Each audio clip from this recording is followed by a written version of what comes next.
નમસ્કાર વિદ્યાર્થી મિત્રો, શ્રી સ્વામિનારાયણ વિદ્યાર્થી ભુવન ટ્રસ્ટ સંચાલિત શ્રી SN વિદ્યાલયના લર્નિંગ પ્રોગ્રામમાં હું અશોક ચૌહાણ આપનું હાર્દિક સ્વાગત કરું છું। તો મિત્રો, આજના આપણા આ સેશનમાં આપણે ગુજરાતી વ્યાકરણનો ટોપિક ધ્વનિ શ્રેણી વિશે વિગતે અભ્યાસ કરીશું।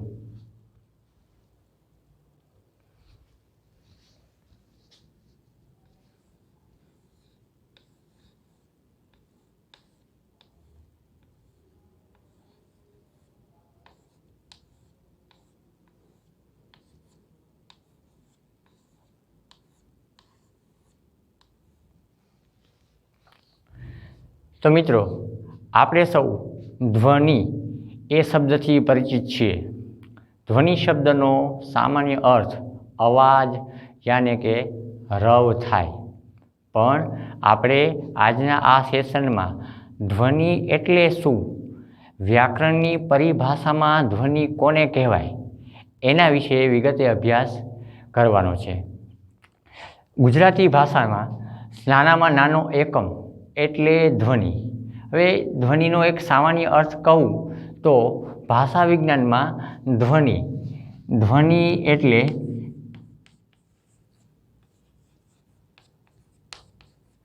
વર્ણ,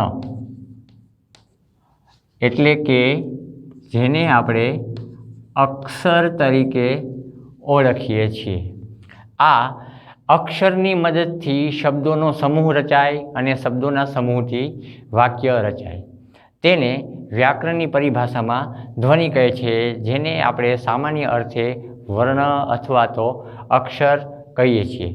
હવે આ ધ્વનિને આપણે વ્યાખ્યાબદ્ધ રીતે જોઈએ તો જીભનો કોઈ એક ભાગ મોંના વિવિધ ભાગોને સ્પર્શ કરે અને મોંના વિવિધ પોલાણોમાંથી હવા પસાર થતાં જે ઉચ્ચારણ જન્મે તેને ધ્વનિ કહેવાય છે। આ ધ્વનિ છે એને સ્વર અને વ્યંજન એમ બે ભાગમાં વહેંચવામાં આવ્યા છે। હવે આપણે આ ધ્વનિના એટલે કે સ્વર અને વ્યંજન વિશે વિગતે પરિચય મેળવીએ તો સૌપ્રથમ સ્વર। તો મિત્રો, સ્વર એટલે શું કે સ્વરની વ્યાખ્યા શું, સ્વર કોને કહેવાય એને આપણે સૌ જાણીએ છીએ। વ્યાખ્યાબદ્ધ રીતે આપણે એને જોઈએ તો જે ધ્વનિ એટલે કે વર્ણ, જેને આપણે અક્ષર તરીકે પણ ઓળખીએ છીએ, એ ધ્વનિનો એક ભાગ એટલે સ્વર। એ સ્વર એટલે શું તો જે ધ્વનિ, જે વર્ણનો ઉચ્ચારણ અન્ય કોઈ પણ વર્ણની સહાય વિના શક્ય બને। જે વર્ણનું ઉચ્ચારણ અન્ય કોઈ પણ વર્ણની સહાય વિના શક્ય બને તેવા વર્ણને સ્વર કહેવામાં આવે છે। હવે મિત્રો, આ સ્વર છે એ સ્વર કયા અથવા તો આપણી માન્ય ગુજરાતી ભાષાના સ્વરો કયા છે એનો એક આપણે ટૂંકો પરિચય મેળવીએ।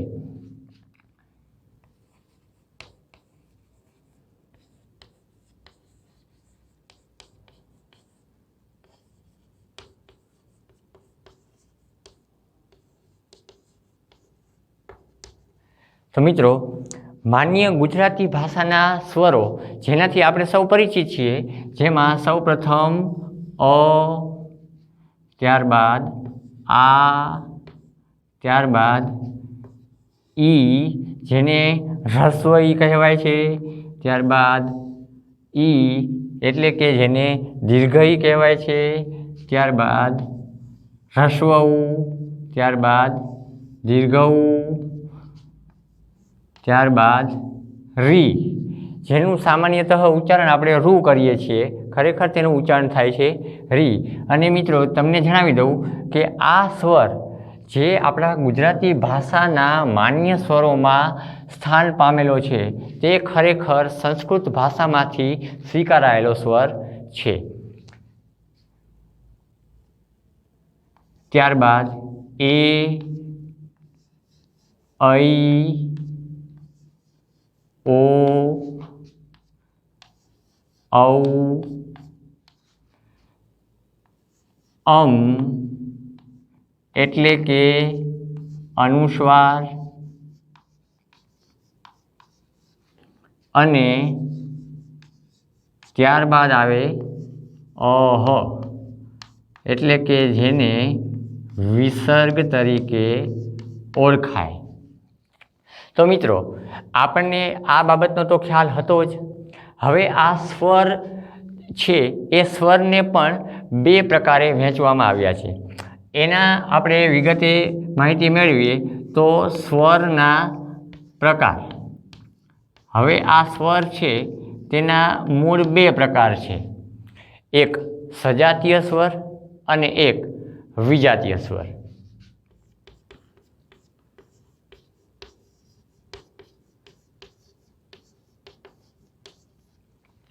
તો મિત્રો આપણને પ્રશ્ન થશે કે આ સ્વર ખરા પણ સ્વરમાં પણ બે પ્રકાર, જેમ કે સજાતીય સ્વર અને વિજાતીય સ્વર, તો એ બંને પ્રકારમાં શું ભેદ હશે? તો એનો વિગતે પરિચય મેળવીએ તો સજાતીય સ્વર કોને કહેવાય?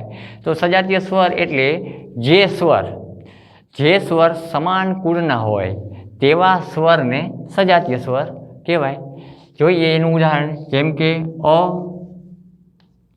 અને આ બંને સ્વરો સજાતીય છે, કારણ કે અહીંયા આ બંને સ્વર છે તેમાં પ્રથમ અ એ હ્રસ્વ છે, બીજો આ તે દીર્ઘ છે, પણ બંને સમાન કુળના હોવાથી સજાતીય સ્વર કહેવાય।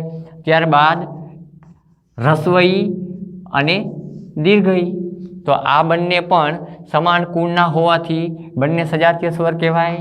ત્યારબાદ ઉ, તો આ બંને સ્વર પણ એક જ કુળના હોવાથી સજાતીય સ્વર કહેવાય, યાને કે હ્રસ્વ અ અને દીર્ઘ અ, હ્રસ્વ ઈ અને દીર્ઘ ઈ, હ્રસ્વ ઉ અને દીર્ઘ ઉ, આમ સમાન કુળના કોઈ પણ સ્વર સજાતીય સ્વર કહેવાય। ત્યારબાદ જોઈએ તો વિજાતીય સ્વર।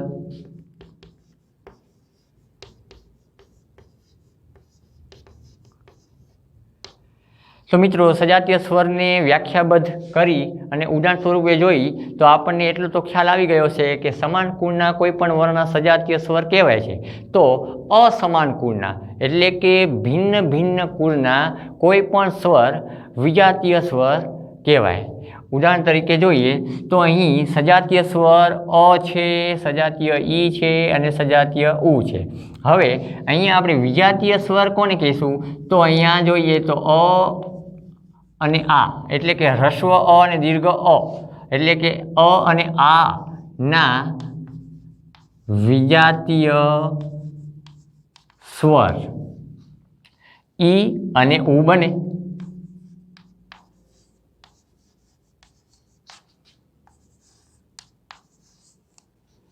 તેવી જ રીતે હવે અ સ્વર પછી આવે છે ઈ સ્વર, તો હ્રસ્વ ઈ અને દીર્ઘ ઈ આ બંને સમાન કુળના છે એટલે કે સજાતીય છે, તો આ બંનેના વિજાતીય સ્વર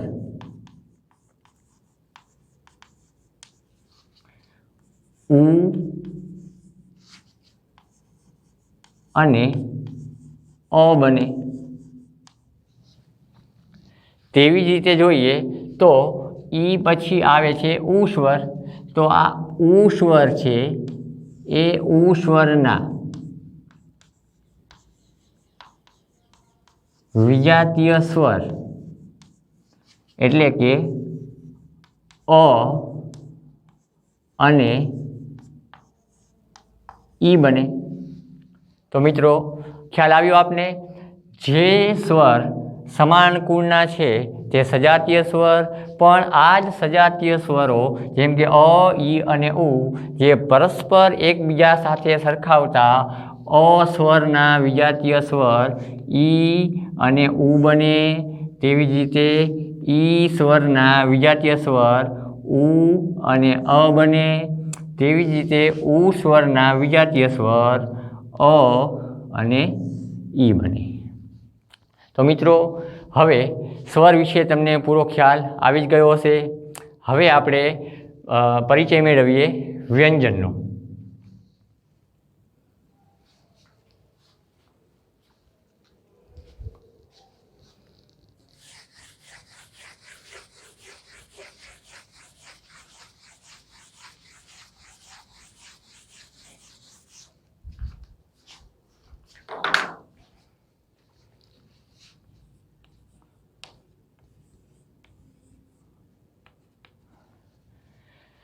તો મિત્રો, સ્વરના પરિચય બાદ હવે આપણે પહોંચીશું વ્યંજન પર. જેવી રીતે સ્વરને વ્યાખ્યાબદ્ધ જોયું અને સોદાહરણ આપણે એનો પરિચય મેળવ્યો, તેવી જ રીતે વ્યંજન કે જે સ્વરનું ઉચ્ચારણ અન્ય કોઈ પણ વર્ણની મદદ વિના બને તેવા વર્ણને સ્વર કહેવાય. તો તેની જેમ જ કે જે ધ્વનિ એટલે કે જે વર્ણનું ઉચ્ચારણ અન્ય કોઈ પણ વર્ણની સહાય વિના શક્ય ન બને. જો મિત્રો ખ્યાલ રાખજો, જે ધ્વનિનું ઉચ્ચારણ અન્ય કોઈ પણ ધ્વનિના ઉચ્ચારણના સહાય વિના શક્ય બનતું નથી તેવા ધ્વનિને વ્યંજન કહેવાય છે. એક ઉદાહરણ તરીકે જોઈએ તો જેમ કે આપણે ક વર્ણ બોલીએ છીએ, તો આ ક વર્ણ ધ્વનિ અથવા તો અક્ષર જે કહીએ તે, આ ક છે એની સાથે આપણે જ્યારે એનો ઉચ્ચાર કરીશું ત્યારે આપણે અ ચોક્કસપણે ઉચ્ચારીએ છીએ. યાની કે આ વર્ણ છે એ સ્વર અ વર્ણની સહાય વિના શક્ય બનતો નથી. આવા ધ્વનિઓને વ્યંજન ધ્વનિ કહેવાય છે. પણ મિત્રો, એક બાબત એ પણ નોંધી લેજો કે જે વ્યંજન અન્ય કોઈ પણ વ્યંજનના અન્ય કોઈ પણ વર્ણના મદદ વિના શક્ય બનતો નથી તેને વ્યંજન કહેવાય છે. પણ આવા વ્યંજન જે સ્વરની સહાયતાથી જ ઉચ્ચારાય છે તેવા વ્યંજનને ખોડા અક્ષર યાની કે હલંત તરીકે ઓળખવામાં આવે છે. તો મિત્રો, હવે આપણે વ્યંજનનો પણ ટૂંક પરિચય મેળવીએ કે જેને આપણે આપણા પાયાના જ્ઞાનથી જ સમજતા આવ્યા છીએ. ટૂંક પરિચય મેળવીએ. ક, ખ, ગ, ઘ. ત્યારબાદ અંગ, આ વર્ણ છે જે અંગ કહેવાય છે. ત્યારબાદ ચ, છ, જ, ઝ અને અંજ. ત્યારબાદ ટ, થ, ડ, ઢ, હણ, ત, થ, દ, ધ, ન, પ, ફ, બ, ભ, મ, ય, ર, લ, વ, શ, શ, સ, હ, ળ, ક્ષ, ય અને ત્ર. તો મિત્રો, અહીં મેં તમને વ્યંજનોનો પરિચય આપ્યો જેને આપણે સૌ જાણીએ છીએ. પણ તમને એક પ્રશ્ન થશે કે આ અલગ હાઇલાઇટ કરેલા વર્ણો છે એ ખાસ કરીને આ બંને વર્ણો એ શું કહેવાય અથવા તો તેનું ઉચ્ચારણ શું થાય? તો આ વર્ણ છે અંગ કહેવાય છે અને આ વર્ણ છે એ અંજ કહેવાય છે. હવે આ દરેક અલગ હાઇલાઇટ કરેલા જે વર્ણો છે એ વર્ણોને મેં અલગ કેમ દર્શાવેલા છે, તો તેનો ટૂંકો પરિચય આપું તો ગુજરાતી ભાષામાં આ 5 ખાસ ધ્યાન રાખજો. આ 5 અંગ, અંજ, હણ, ન અને મ, આ 5 વ્યંજન છે એ અનુનાસિક વ્યંજન કહેવાય. અનુનાસિક એટલે કે જેનું ઉચ્ચારણ નાકમાંથી થાય. જેવી રીતે અંગ્રેજી ભાષામાં 5 સ્વર છે એ, ઈ, આઈ, ઓ અને યુ, તેવી રીતે ગુજરાતી ભાષામાં 5 વ્યંજન છે અંગ, અંજ, હણ, ન અને મ. તો રહી વાત આ 3 વર્ણોની, તો એનો પણ તમને પૂરો પરિચય આપી દઉં. તો ક્ષ, જ્ઞ અને ત્ર, આ 3 વર્ણો છે એ જોડાક્ષર છે. જેમ આપણે આ કક્કાને મૂળાક્ષર તરીકે ઓળખીએ છીએ, મૂળાક્ષર યાને કે મૂળ અક્ષર કે જે વર્ણ છે એ વ્યંજન અને વ્યંજનની સાથે માત્ર સ્વર ભરેલો છે, જ્યારે આ 3 વર્ણો છે જે જોડાક્ષર કહેવાય છે. આ જોડાક્ષર એટલે કે જે વ્યંજનની સાથે અન્ય બીજો વ્યંજન જોડાય અને સાથે સ્વર પણ જોડાય તેવા વર્ણને કે તેવા ધ્વનિને વ્યંજનના એક અન્ય પ્રકાર જોડાક્ષર તરીકે પણ ઓળખવામાં આવે છે. આપણે ધ્વનિ વિભાજન જ્યારે કરીશું ત્યારે તેનો વિગતે પરિચય આપીશ. હવે વ્યંજનની વાત કરીએ તો વ્યંજન, આ વ્યંજન છે એને પણ એની ઉચ્ચારણ સંદર્ભે એટલે કે નાદતંત્રીમાંથી જ્યારે એનું ઉચ્ચારણ થાય છે ત્યારે આ વ્યંજનને 2 પ્રકારમાં વહેંચવામાં આવે છે, જેને વિગતે જોઈએ કે નાદતંત્રીમાંથી થતા ઉચ્ચારણ સંદર્ભે આ વ્યંજન 2 પ્રકારમાં વહેંચાય છે. એમાં એક છે અઘોષ વ્યંજન. તો મિત્રો, અઘોષ વ્યંજન કોને કહેવાય? હવે એને વ્યાખ્યાબદ્ધ જોઈએ તો જે વ્યંજનનું ઉચ્ચારણ નાદતંત્રીમાંથી થતી વખતે કંપન ઓછું થાય, એટલે કે આપણી સ્વરપેટી એટલે કે નાદતંત્રી, કે જે વ્યંજનને આપણે ઉચ્ચારીએ છીએ ત્યારે આપણી સ્વરપેટીમાં થતું કંપન એટલે કે ધ્રુજારી છે એ ઓછી છે, તેવા વ્યંજનને અઘોષ વ્યંજન કહેવાય છે. જેમ કે ક. જો આપણે ક વ્યંજનને ઉચ્ચારીએ છીએ ત્યારે આપણી નાદતંત્રી એટલે કે સ્વરપેટી છે તેમાં ધ્રુજારી છે એ ઓછી છે. એવી રીતે જોઈએ તો ખ. તો ખ વ્યંજનને ઉચ્ચારીએ છીએ ત્યારે પણ આપણી નાદતંત્રીમાં થતું કંપન ઓછું છે. ત્યારબાદ જોઈએ તો ક, ખ, પછી આવશે ગ અને ઘ. આ બંને વર્ણોને આપણે થોડી વાર પૂરતા બાદ રાખીએ. આ બંને પછી આવશે મૂળ વર્ણ ચ અને છ. તો જુઓ, આ વર્ણોનું તમે ઉચ્ચારણ કરી જુઓ તો તમને ખ્યાલ આવશે કે ક, ખ, ચ અને છ આ વર્ણોને આપણે જ્યારે ઉચ્ચારીએ છીએ ત્યારે આપણી નાદતંત્રીમાં કંપન ઓછું થાય છે. ત્યારબાદ જોઈએ તો આ નાદતંત્રીમાં થતા ઉચ્ચારણના સંદર્ભે એનો બીજો પ્રકાર પડે છે ઘોષ વ્યંજન. તો મિત્રો, ઘોષ વ્યંજન કોને કહીશું? તો જેવી રીતે જે વ્યંજનને ઉચ્ચારતા નાદતંત્રીમાં કંપન ઓછું થાય છે તેને અઘોષ કહેવાય છે, તેવી જ રીતે જે વ્યંજનનું ઉચ્ચારણ કરતી વખતે આપણી નાદતંત્રી એટલે કે સ્વરપેટીમાં થતું કંપન એટલે કે ધ્રુજારી વધારે થાય છે તેવા વ્યંજનને ઘોષ વ્યંજન કહેવાય છે. હવે જોઈએ તો અહીંયા ઘોષ વ્યંજનના ઉદાહરણ તરીકે જોઈએ તો ગ અને ઘ. તમે પણ તેનો અનુભવ કરી શકો છો.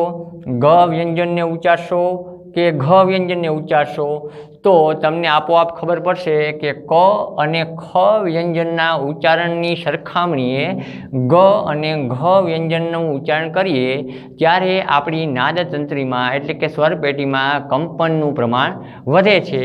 ત્યારબાદ ઝ અને ઝ. જો અહીં મિત્રો હું મર્યાદિત ઉદાહરણ આપું છું જેનો આપણે આ મૂળાક્ષરોને જોઈશું તો પણ ખ્યાલ આવી જશે. જેમ કે આ બંને વર્ણો છે ક અને ખનું ઉચ્ચારણ કરીશું આપણે ત્યારે કંપન ઓછું થશે અહીંયા ગ અને ઘનું ઉચ્ચારણ કરીશું ત્યારે કંપન વધુ થશે. ફરી પાછું આ જ બે વર્ણો બેની જોડને છોડતા ચ અને છને ઉચ્ચારીશું ત્યારે પણ આપણી નાદતંત્રીમાં થતું કંપન ઓછું એટલે અઘોષ વ્યંજન કહેવાય છે. એવી જ રીતે બેને બાદ કરતાં બે વ્યંજનને આપણે જોતા જઈશું તો અઘોષ વ્યંજન અને ઘોષ વ્યંજનનો આપણને ચોક્કસ ખ્યાલ આવી જશે. તો મિત્રો ત્યારબાદ આ જ વ્યંજન છે જે વ્યંજનને નાદતંત્રીમાં થતા કંપનની દ્રષ્ટિએ બે પ્રકારમાં વહેંચવામાં આવ્યા છે. તે સિવાય આ જ વ્યંજનને ફેફસામાંથી નીકળતી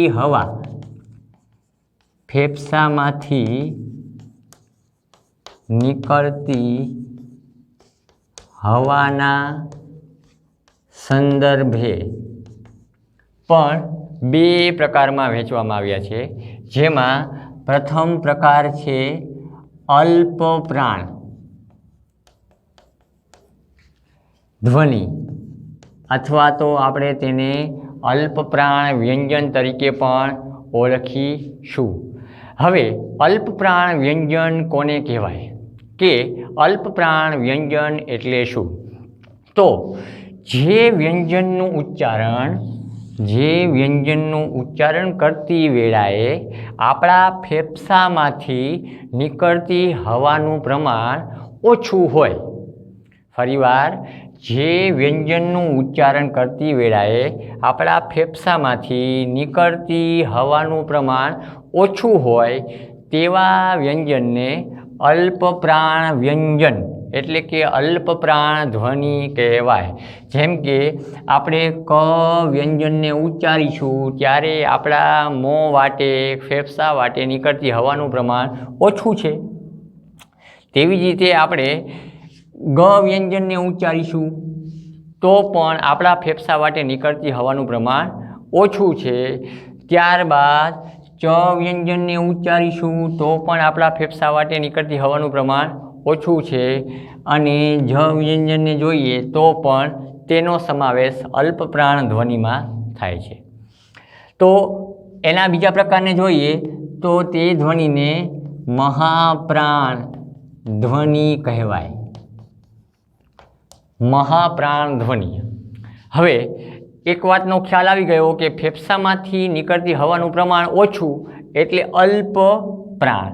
અલ્પ એટલે ઓછું અને પ્રાણ વાયુ એટલે શ્વાસોશ્વાસની પ્રક્રિયા કે જે ધ્વનિનું ઉચ્ચારણ કરતી વખતે શ્વાસનું પ્રમાણ ઓછું બહાર નીકળે તેવા ધ્વનિ અલ્પપ્રાણ કહેવાય છે. તો સામે તેની તુલનાએ જે વ્યંજનનું ઉચ્ચારણ કરીએ ત્યારે આપણો પ્રાણવાયુ આપણા શ્વાસોશ્વાસની પ્રક્રિયા છે અથવા તો ફેફસામાંથી નીકળતી હવાનું પ્રમાણ વધારે છે તેવા ધ્વનિને મહાપ્રાણ ધ્વનિ કહેવાય છે.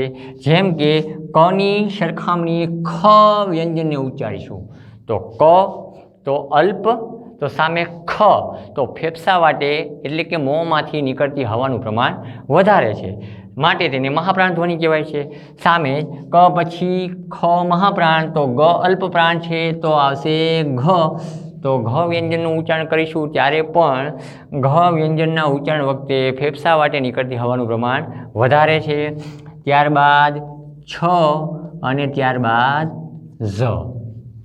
આમ એક પછી એક વ્યંજનને પ્રથમ વ્યંજન છે અલ્પ બને છે, બીજો વ્યંજન છે મહાપ્રાણ બને છે, ત્રીજો વ્યંજન અલ્પપ્રાણ વ્યંજન કહેવાય છે, તો ચોથો વ્યંજન મહાપ્રાણ.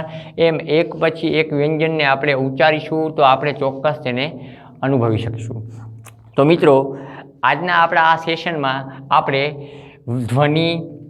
ધ્વનિ છે એ ધ્વનિના મૂળ બે પ્રકાર સ્વર અને વ્યંજન, એમાં સ્વરના પણ બે પ્રકાર સજાતીય સ્વર, વિજાતીય સ્વર અને તેના ઉદાહરણ, તે સિવાય વ્યંજનનો પરિચય અને નાદતંત્રીમાં થતા કંપનની દ્રષ્ટિએ વ્યંજનના પ્રકાર એટલે કે અઘોષ વ્યંજન અને ઘોષ વ્યંજન, અને ત્યારબાદ ફેફસામાંથી નીકળતી હવાના સંદર્ભે પણ તેના બે પ્રકાર એટલે કે અલ્પપ્રાણ ધ્વનિ અને મહાપ્રાણ ધ્વનિનો વિગતે પરિચય મેળવ્યો. હવે આવતા સેશનમાં આપણે ધ્વનિ શ્રેણી વિશે વિગતે અભ્યાસ કરીશું. જય સ્વામિનારાયણ.